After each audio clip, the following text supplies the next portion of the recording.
Get ready, ladies and gentlemen. It's time for kickoffs and kick-ons.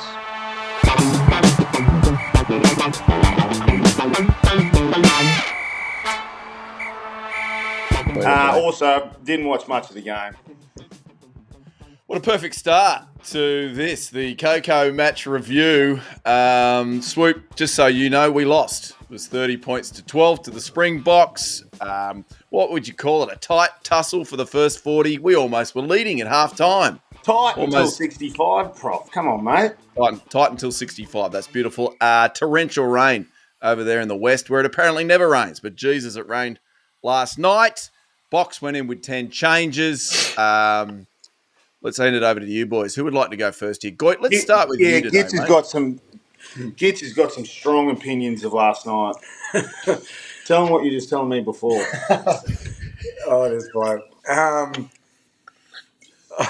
not sure he's been to bed, the big fella, but still love him. Nah, you've been to bed, haven't you? Son. He's had plenty of sleep. He actually didn't have a big one.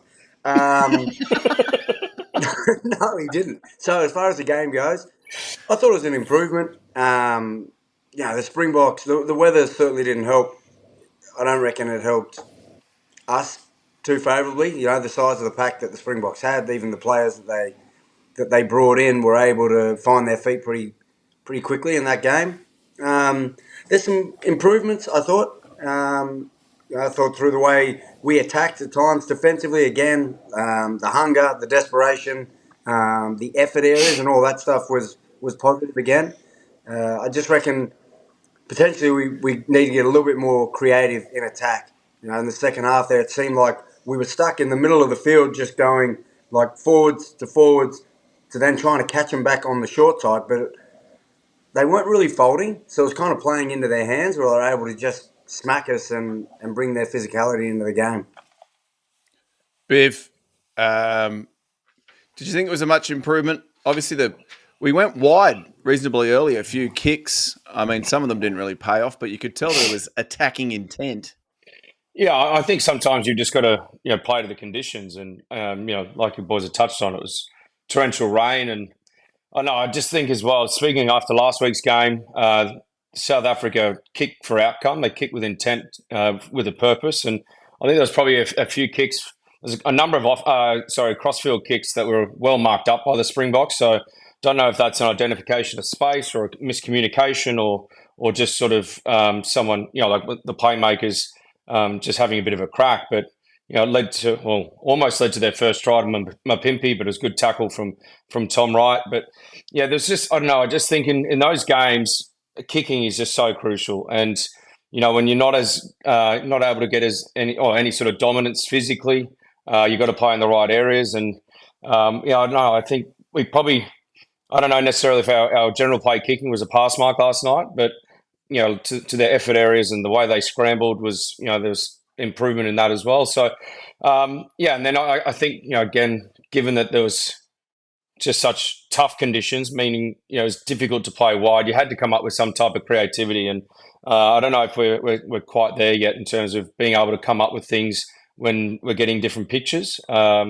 And it's not just the 10, it's the 9, it's the fullback, it's everyone that kind of comes in with that ball playing capacity to kind of come up with other ways to break down a defensive line. And when you're contestable kicking games, not necessarily on point, you need to have that creativity. And I don't know necessarily if we had enough of it last night.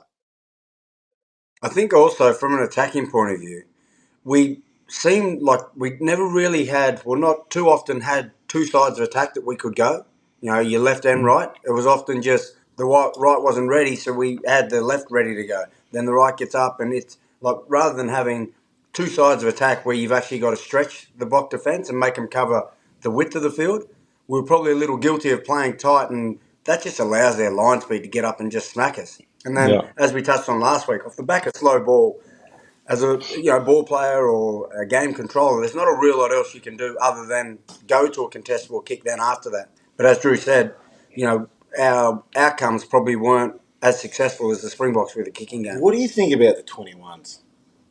How they go, two, one way and they come back. It was obviously something that they saw. I think it was something that they identified from the first game. They thought the Boks obviously folded quick, fast. The problem was that we just stuck with it even when the Boks weren't folding as hard. So I think that, as Drew touched on, just being able to adapt and change with different pictures that you see. You may be presented with a different picture, which we were defensively from the Springboks, and we just need to. Obviously, these experiences will give these guys opportunities to learn and grow from them, and then maybe they can come up with a different solution, during the game, or find another way of breaking down the opposition. What do you Swoop, think? can you just explain it though? The 21s, just for people that don't get it. Play twice one way, Prof, and then you come back once. Right. 21. Like a blackjack. Yeah. Blackjack's often a big call that they give that one. Yeah. They know what they're doing, don't they? Yeah. Blackjack, here he comes, 21. And then they go same way. Unless you hit a 17 rate or something like that. You know what I mean? Oh, yeah. I thought it was a great contest up until, say, 60, 65 minutes. I thought it was a much improved performance this week. I thought that Nick White played pretty well. Max Jorgensen did extremely well off the bench. Came in and had a bit of a crack. I mean, that break, I'm not too sure exactly when it was in the game, but if he got the ball onto his foot just a little earlier, it certainly could have provided a bit of fruit for the boys. But it was just at 65, and Gitz and I were talking last night in the box around Test football kind of being won around that 65, 70-minute mark. Whoever kind of scores points around then usually goes on to win the game. Unfortunately for us, the Boks went over and just extended their lead, which made it really hard for us to kind of stay in the fight. The conditions didn't help. This little fella was getting really wet when he had to drive the defender onto the field and then present the trophy. Lucky I was there with a bit of an umbrella. Yeah, you were good. Oh, yeah. I didn't have to do that. No, you didn't. But I did it. But he did it. But look, I think we can learn a lot from these two games, against the number one team in the world. I think, there are a lot of positives coming out of that. But again, a lot of work to do. Yeah, I mean, to that point around the 60-minute mark, 65-minute mark, like they had over 500 test caps on the bench. So, like, we had to be in a position where we were in front before they came on, right? Before they deployed the bomb squad. Oh, sorry, you probably can't hear me. So we had to be in front. Like Noah had a chance to put us in front just before half time, pushed it to the right. Mentally, that might have been a little bit of a leg up going in 1 point up at half time. But yeah, I just think 4 tries to none, pretty emphatic in terms of the score line.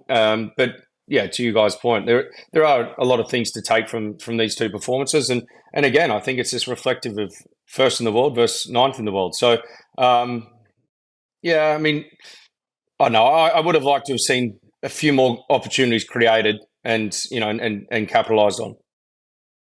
Drew, correct me if I'm wrong, but they had 14 Rugby World Cup winners in that lineup. I think you're right. I think it was 15. You're kidding. No, I think it was 7 started, and then there were 8 on the bench. There was 500 caps on their bench in the B squad, the bomb squad. Well, yeah. I mean, they're in a good spot, aren't they? Considering the amount of changes they made to still have that experience and, I don't know, punch coming off the bench, that's quite incredible to be able to do that. And their supporters over here, it was like we're in Joburg. You know what they were calling it over here, Prof? What? Go on, tell them. Perthtoria. Yep. No, wasn't it Perthfontein? Yeah, Perthfontein. Yeah, on Bluefontein. Yeah. I thought it was Perthfontein. Perthfontein? Yeah, you got it wrong there, Well, I want to go with Perthtoria. Yeah, okay. Right, it makes perfect sense. Let me ask you guys, played a lot of tests between you, 1-2, 1-1-0, 1-71. Have you ever seen 4 front rowers go down in 14 minutes and then, who was it? Harry Wilson was packing in at the front and there was uncontested scrums. Have you ever seen that? I'll tell you what, it could have happened a lot earlier, Prof. Going uncontested, that may have would have. Yeah, it was good for us. Swoop, in all of his wisdom, watching the game, he's gone, I think we've out-Russied Russie here. This could be a plan. Was it a plan by Joe to do that? Well, I don't think. But then the rolling maul got us, right? No, but then you lose 4 front rowers. How do you defend the rolling mauls where they just sort of waltzed over? Well, I reckon we should have, that way, not gone to line-outs in those situations. Hey, Drew, I know you know the game extremely well, much better than us. Like, you're amazing. And I know you could have coached, and I know people are still knocking on the door for you to coach, and I know you work for Savills and sell pubs, but tell me, mate, is there scope to change it up? If we go to uncontested scrums, what do you reckon about throwing a couple of backs in the in the lineup, whether or not we stick a couple of forwards out in the midfield, if we want to play direct, or we can trick players off the back. Is that something that's... I Does don't that think whet that's... your appetite there, Drew? Yeah, Drew? I don't know if that's necessarily an option. That's where the confusion came in last night with the referees, because they made us go down to 14 men for a short period of time before they realised that because James Slipper went off with the HIA, he could be replaced, so he could go back to the full complement. But if in what you're saying, Swoop, is to go in there with a plan to go into uncontested, we'd have to lose a couple of players unless it's through HIA. So, and that's Well, we're governed not by losing players an independent intentionally. doctor. I'm just saying, it's Well, an option. Well, I mean, it sounded like it was an intentional plan. If you're saying you're planning What do for you it, then think? it's Nothing's intentional. ever intentional with Swoop. It's just always off cuff. If Yeah. it's planned, it's intentional. What do you think, Prof? What was your summation? I think it's a good move. I think you could just name any 4 blokes from anywhere, and then within the first 10 minutes, they all just pretend they're a bit dizzy, and then booyah, we just stack it full of quick backs. But Hey, Swoop, why didn't you do this at the Giltinis? Yeah. He's too busy coming up with acronyms. But even with the NAR.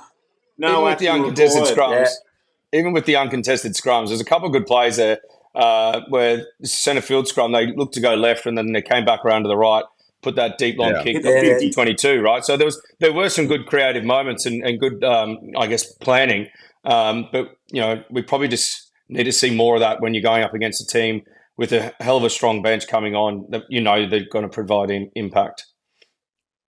We still did create a lot of good field position opportunities. It was just obviously with a slippery ball in pivotal times, there'd be a knock on here or a turnover there. It's just that small, fine detail that we're probably missing, but the effort areas have been great. You can see the want and the hunger from the players. I think just those small little finishing touches show the difference, as you said, between number 1 in the world and number 9 in the world, but also that experience versus the inexperience that we've got at the moment. So I think we just stick with the boys, back them. Obviously, they've been improving, and they're only going to get better.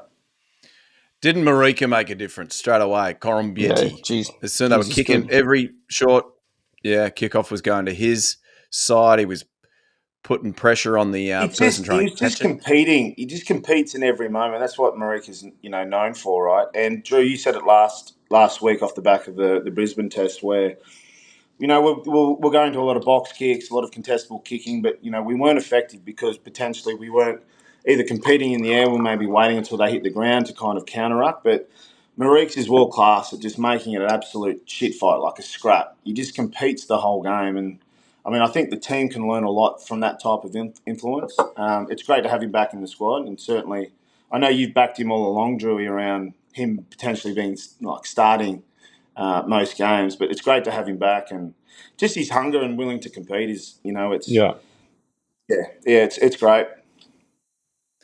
Wasn't it? Geez, the Ches dog can turn on a dime, can't he? Yeah. Ches and Colby. Mate, he's got a great high five too. I saw him this morning when I was trying to get access in the Swoops room to wake him up. The alarm. I was trying to. What are those eyes? He's a... Yeah, you're really joking, aren't we? But anyway, I saw the Ches dog down there, friend of the pod, obviously. Yeah, we got a real nice connection. You know what it is? I He's think even ever got it since back. he came on the pod, he's just gone from world class, like world good to world class. Yeah, he wasn't really that good. He wasn't that great before the pod.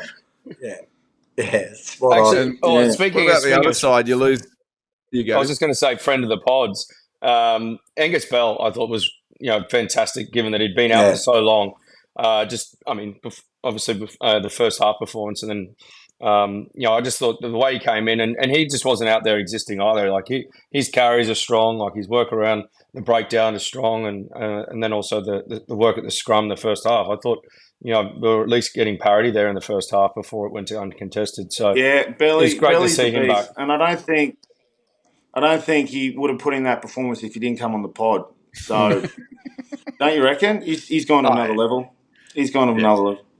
Mate, Brian Habana's commentary has gone to another level since he came on our pod.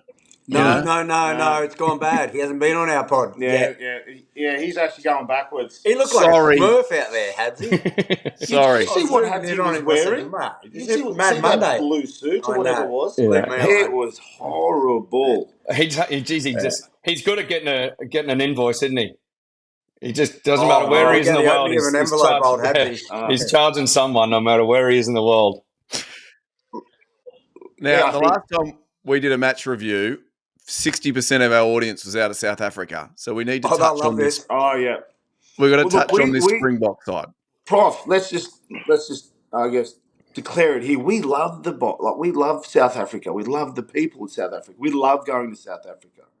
Habs, battler. Well, this side, right? So Razzie, he's the mad scientist. His whole thing is he's trying to create depth. Do you think he achieved that? That for that 65 minutes before the bomb squad came on, would Razzie be happy with what his, I don't want to call it the B side, but the understudies, how they went? Well, I mean, you look at it, right? There's a large part of that team's been together since the 2019 World Cup and before that, obviously in the prep. So there's going to be a changing of the guard at some point, and to preempt that is starting to give players opportunity, to get time out there in the middle. And and some people see that as disrespect, but that's just something you have to do. Otherwise, he's going to be faced in a year's time or 18 months' time with a whole completely different squad. So it's out of necessity, but also he's got the luxury of being able to do that when they're so dominant and they've been doing so well. So I thought Fussy's a real good sort of prospect there at fullback. I don't think it'll be too long before he's in there. And then I mean some of the guys that they came in were from the 2019 World Cup in Mapimpi and Lucanio Am and these guys. So I think there's probably maybe the starting halfback probably didn't have the greatest night. But I think overall, like whilst it wasn't as polished as the Springboks from the week before, I don't think you can probably expect that when you're making 10 changes and these guys haven't played it all together. So I think he'd be impressed, and I wouldn't be surprised either throughout their games against Argentina where they these guys get a bit more of a run as well. Now, Swoop and Biv, you've spent plenty of time on the wing. Have you ever been faced with someone like Fassy and having to chase down a ball like poor old Kellaway did, where Kellaway looked like he was in quicksand? Prof, I'm going to have to cut you off there, mate. We've spent a lot of time on this call. We've got to go to the UFC soon. They've started. All right, mate. Yeah. No, I get it. No. See Let's you getting go. answers. I want to hear a rundown because Bivvy, you would often be like that Fassy. You were gorgeous when you would move. I don't think anyone. There was not one person you got. There was one, wasn't there? Who was that? Ashton. Chris Anyway. Ashton. That's right. I tried to turn and burn. I've Couldn't never get it. seen. Yeah, I mean, Biv doesn't get beat much. No, but I thought, mate, what about that though? Like a torrential rain, and of all things, he gets the perfect bounce straight up. Like every other ball's just sitting and sticking, and then all of a sudden it just bounces up and he gets it. But I thought it was actually really good work from Mapimpi to put on his left boot down that touch line, keep it in, get the bounce. Fussy, runs it down and scores the opener. So look, they've got some depth. He timed that perfectly too. It was a bee's whistle in it, and he would have been offside. Oh, bee's whistle. All right, now, Swoop, I can tell you're getting edgy. Before you go, though, can you tell us Holiday Swoop's UFC hotspots? What you and Goit will be doing today? What's the itinerary? Well, it's RAC Arena, right?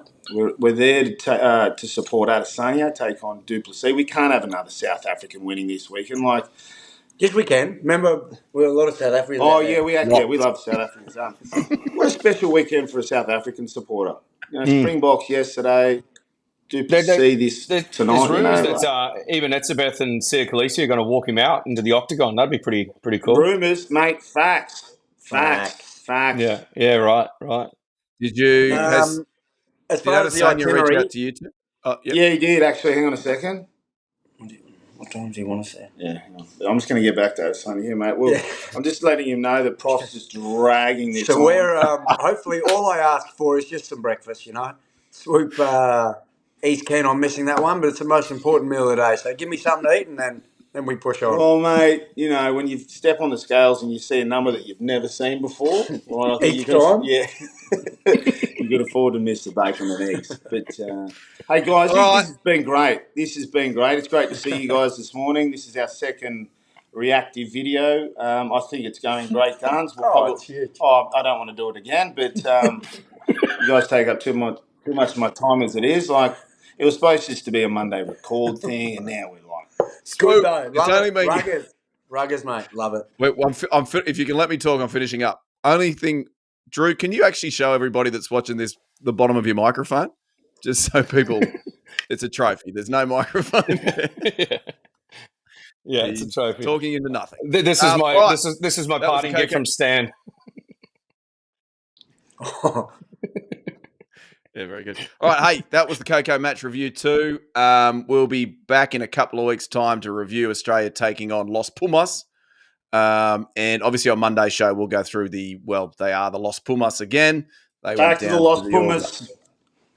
Who was the one that got closest to the predicted score? Sounds like you, Swoop. Was it? Yeah. No, didn't the prof say? Oh no, you said Argentina by 55. I said Argentina will pump them. Yeah. That's a shame. All right. Hey, thanks for tuning in for the KOKO Match Review. Swoop's got to get out of here. We will see you for our regular Tuesday at 6 p.m. Enjoy the fight, boys. Biv, enjoy your Sunday, and we'll see you later. Give us one, Biv. Hey, yeah. Hey, I love that. Oh, wow. That is the best video on YouTube. You know what you need to do now? You need to like and subscribe down there. Or if you want extra content, might be down there, you need to go up here or up here and get more of that gear. Thanks for supporting Kickoffs and Kick-Ons, and we will see you very soon.